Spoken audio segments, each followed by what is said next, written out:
Here's a story, and it's true.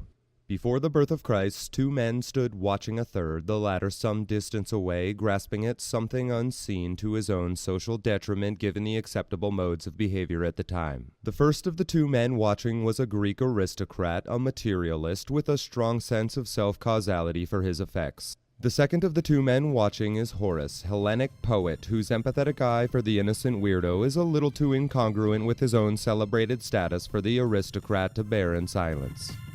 So the rich man uses the stranger's grasping at nothing in an insult at the stranger's expense, calling him, quote, Tantalus, damned with unquenchable thirst, eternally imprisoned neck-deep in salvational yet unreachable water. Horace, master parabolist, replies, a good many people misled by foolish desires say, there's never enough, you're only what you own. What can one say to that? Let such people be wretched, since that's what they wish, like the rich Athenian miser who used to hold the voice of the crowd in contempt. They hiss at me, but once I'm home, I applaud myself as I contemplate all the riches in my chests. The aristocrat just stares, so Horace descends and explains. Tantalus, thirsty, strains towards water that flees his lips. Puid rides, why do you laugh? Mutato nomine de te fabula narrator. Change but the name, and the story is yours.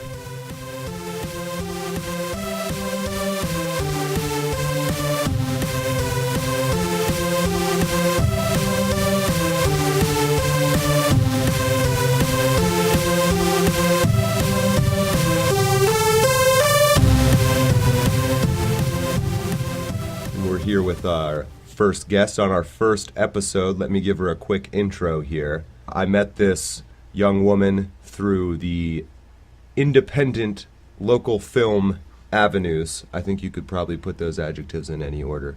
Let's not worry about that. This young woman, is quite intelligent, has a mental health diagnosis, which we'll get to. But first, Olivia Smith. Let's talk film. When we first met, you showed me an experimental film called Spacey. You're nodding. Yeah.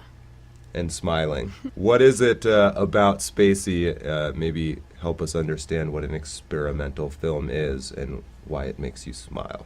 Well, so the director of Spacey has a name I probably can't pronounce. It's a Japanese filmmaker. I think it's Takeshi Ito? Ito, right? Yeah, I've seen it in print, but I don't know how to say it either. I don't know, but that's an attempt. He's pretty famous for his experimental films. There are other ones called Screw. I know there are others that I can't think of right now. But anyway, with experimental filmmaking, it's kind of cool because a lot of the conclusions you can draw about it, you can totally make up. And interpretations for an experimental film might not, be related at all to the director's vision, but I think it says more about yourself than the actual filmmaker when you're drawing these conclusions, because you can, feel all sorts of different emotions because of something, and, it might not have even been the intention. So almost, though, and what I hear you saying, and let's just use Spacey since I mentioned that, but this film may not even matter, right? Like, it's not so much his intention as your interpretation. Yeah, exactly, and I think that says that he's a good director, because if I can think something and, think it in a very strong way, a really strong interpretation, and have it be totally wrong, that's amazing that many different people can think different things about this, viewing the same thing. Right. Well, I'd be inclined to agree. And again, if I didn't say so, Olivia, 18 years old. Let's talk a little bit about the film school you went to in California, where you met some other like-minded people. It was really incredible. I saved for a couple of years working at McDonald's to go there, and I flew on an airplane alone, which was something I never thought I'd be able to do, and it was just really incredible. I lived there for a month. It was in Tarzana, California, and we had to write, shoot, and edit our own short films. We had 8 hours in a day to shoot it, and then on all the other days we would crew on everyone else's films. So, you know, you'd have to also practice to be an assistant director, lighting, director of photography, grip. So we really had to do all the different positions, and I learned a lot, and it was also really cool because I met a lot of people that had the same interests as me, and, you know, learned a lot about film from those people. Yeah, it was really, really exciting. And I don't want to, maybe this is not a true assumption, but do you find mental health diagnoses, or maybe let's call it weird people, and I don't mean that as a pejorative term, right? Did you find kind of a different mindset or way of looking at things with these people you went to this program with? Yeah, I would say yes. I mean, I think, you know, with all of us there, we all kind of experienced, you know, a feeling that no one where we lived was really interested in the things that we were, and having kind of like a struggle with, you know, finding people that had the same interests as us, which I think is what really created an intense unity with my group. You know, we were really close with each other, and I think, you know, film really brought us together, especially seeing as most of us didn't know anyone else that felt that way. So yeah, I mean, definitely a lot of characters, you know, eccentric people. You know, a lot of the people there didn't, I guess, fit in with the normal crowd. Yeah, the whole the misfit term has almost become so overused it's become a cliche, but no, I know what you mean.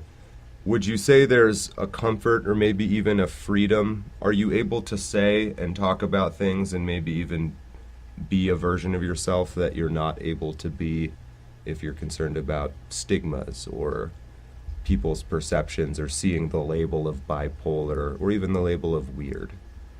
I mean, so you're at this program and suddenly you're surrounded by, and I'm guessing maybe for the first time in your life, Mm-hmm. by these like-minded people. What does that feel like? Liberating, especially because, you know, you make friends sometimes based on circumstance, especially, you know, in high school. You know, you don't have a lot of choice because you're in this environment that's kind of limiting, and I have felt a lot that in making friends it's kind of forced, and, you know, I force myself to talk about things that I don't always care about, you know, like drama, you know, like boyfriend stuff, and it can be really frustrating, and it was nice to go there and be able to talk about things that I was passionate about, and having people also be passionate, because I also have the conversations where I'll try to talk about something I really care about with someone and like know that they don't care. So it was really nice being in a place where like people listened to me, and, you know, I wanted to hear the things that they were saying as well. And you were all able to express yourselves through film together, is that? Yeah. Mm-hmm. So you all experienced this like unison of catharsis. Yeah. Of, we're making this, and these are expressions of ourselves, and yeah, catharsis. I was just waiting for my turn to say cathartic union. Thank you. Oh, there we go. Well, I wasn't trying to correct you. I just wanted to say those words It feels because it better. just sounded cool. Cathartic union. Cathartic union. Olivia? Cathartic union. There you go. As a connoisseur of film, you're laughing. I mean, truly, and films most people I don't think have ever even heard of. Give us some good suggestions. Not necessarily bipolar or mental health related, but how about this? Top 5. Top 5. I'm gonna say Videodrome, Naked Lunch, A Scanner Darkly, The End of the Tour, and I don't know. I guess I'll say Mulholland Drive, but that's a loose pick. A loose pick. Yeah, I might pick something else. Videodrome, Cronenberg. Yeah. Your favorite movie? Yeah. You gave it 3.5 stars. Yeah. Olivia stopped speaking to me. because I didn't think Videodrome was the greatest movie ever made. Yeah. It's a good film. I like Videodrome. I really like Cronenberg. I love practical effects Yeah. as opposed to computer effects, right? Mm-hmm. What was number 2 again? Naked Lunch, which is also Cronenberg. Oh yeah, you're right. It was. Yeah. That is. You read? You know the William, Never read, but you know the synopsis, book, right? yes. William Burroughs. Yeah. Yeah, that's a crazy book, and movie. There's a film, John Dies at the End, which is also based off a Burroughs book, I think. Really? Yeah. I think it is. Didn't know. I never watched it. Saw it on Netflix. Word on the street is the name Naked Lunch was suggested by Jack Kerouac, Nice. I think. I think you're right. Rumor on the street. We should probably fact check that. But, not right now. If someone calls us out on it. Let's not fact check anything. Just say things. This is actually a good point to seriously mention. There is a contact link in the information below the podcast audio file that will have, please correct us if we're wrong. And also questions or ideas. But anyway, number 3, Olivia. So it was Videodrome, Naked Lunch. A Scanner Darkly. A Scanner Darkly. Is that Linklater or later? How do Yeah. you say his name? I think it's Pronunciation. Linklater. Linklater. Woo. Richard Linklater. And that's the Keanu Reeves film that's, would you call that animated? It was shot in live action, and then they just animated over top of it. So it's kind of both. Isn't that a Philip K. Dick novel? It is. Yeah. It is. Yeah, we could talk about mental illness connections with pretty much all these films, I think. Yeah. Is that coincidental? Is that a conscious thing as you're looking out to find looking for these movies? Do you look for stuff? No. I don't seek out, specifically looking for something that will relate to mental illness. But I don't think it's coincidental that those are the films that I like. Because I think there's, definitely relatability. And we've talked before about, more disturbing, transgressive films like, 120 Days of Sodom or a Serbian film or Antichrist. And I think, I also sought those films out specifically because I kind of wanted to see that darkness. I think because there is a lot of that, inside of me, a lot of, cynicism and just in general, dark thoughts and feelings, and I think seeing that in film is almost cathartic, releases those feelings for me. Sort of of course, the common criticism is, that stuff's bad for you, it's too violent, too whatever, but you're saying it's an outlet. Is Yeah. that the word? Mm-hmm. A healthy outlet. Yeah. I wanted to ask you if you're comfortable talking about it, and we've kind of gone in this direction with the dark films and stuff. Self-harm and suicide. Now, Sister Margaret and your Uncle Walt sitting next to you, we are both certified peer support specialists, which means we both have mental health diagnoses, bipolar. Without, going into details, but suicide or self-harm. Are you comfortable talking about your experience with that? Yeah, I can talk about that. In connecting that to being attracted to that kind of material. For your average person who hasn't gone through that, talk a little bit in your own words about what is that darkness and what happened to you because of it. I guess with suicidal thoughts, I think, for some period of time, whether it's a day, a week, a month, even longer, I would just wake up and I would just keep thinking throughout the day, I want to kill myself. And sometimes, I would see pictures, images of, different ways that I could kill myself. And I won't be too descriptive with that, but, and it was just constant. Constantly on your mind. You can't, get it out. And it's complicated because you can be suicidal and also not really want to die, you can have these thoughts, but then know deep down, but I don't actually want to kill myself. And I think that was also something where, I didn't want to try to kill myself because I didn't want to be hospitalized was also a big motivator in, not trying, because I've been hospitalized 4 times, and it was always really unpleasant. So that is kind of weird, because you can feel both at the same time, where like you want to kill yourself but you also kind of don't, because the thoughts are kind of not your own. Like they're not even entirely conscious, like you thinking them. It's kind of just like they pop in there.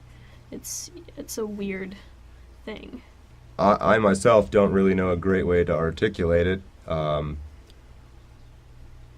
That, again, the pursuit of that kind of content in films, is that maybe in a way like a way to make those things you're seeing real without the danger of actually having to do them? Yeah, I think in a way, sure, yeah. Not to put words in your mouth. I'm just trying to think. To me, I think it might seem strange to some people if, say you're feeling down, and why wouldn't you want to see cheerful things? Why wouldn't you want to be happy? Why wouldn't you want to be around people, right? Why can't you just get out of bed, right? Why is it that when things are bad, you actually sometimes go for even worse stuff? I think for one thing is I found a lot of times that if I'm in a really dark place, the really cheerful stuff, films or, people being really nice to me, that doesn't work. And it also sometimes makes me think like, oh, this is all stupid, and just almost makes me more negative. Would you say it seems fake? Yeah. Yeah. Yeah, that's a good word. But then I don't really know. I can't really describe what is, helpful about watching darker movies, because it's more of a feeling. Like it just kind of makes me feel almost safe. And I don't know why that is or how to explain that. But there is kind of a safety. I think partly because I know that I can never get that bad, with most of the stuff. But yeah, I mean, I don't really know exactly what it is. Your life, as bad as things get, won't become Videodrome? Yeah. Fair enough.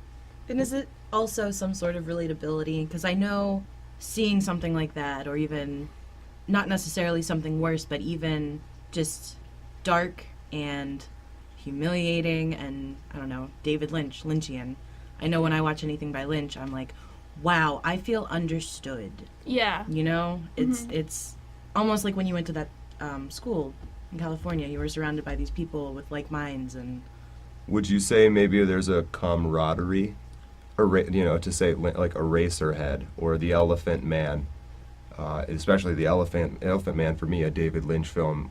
I'm a human being, right? He's a guy with a physical deformity, and he wants to be seen for who he is on the inside, not what he looks like, right? Which is, maybe it's more that, and again, sticking with Lynch, but this guy gets me. Yeah. Is even maybe kind of blazing a trail for me, in a way. Yeah, I would totally agree. Olivia, thanks for coming by, being our first guest on the Pennsylvania Peer Support Podcast. Incredibly stimulating discussion. Almost unbelievable that you're only 18 years old. Good luck with your future filmmaking endeavors. We hope to have you back on the show sometime. Thank you.